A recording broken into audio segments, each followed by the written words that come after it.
This is my first time attending the servant leadership. So when I first come here, I didn't have any idea about servant leadership.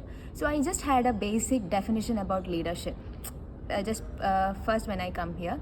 So it totally got changed after the session, and I got to learn more things about leadership, and also many things I could learn from the session. So in the session we'll be discussing about the servant leadership, which means that the servant leadership means they'll be emphasizing on the people. It means it will be people centered.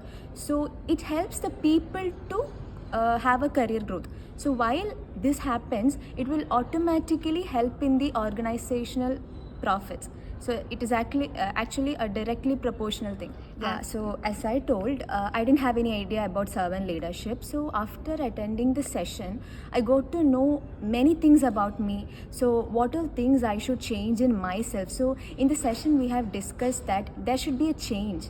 So the change first should come from ourselves. Only then I'll be able to change others. So this will lead to a career growth and a growth in myself.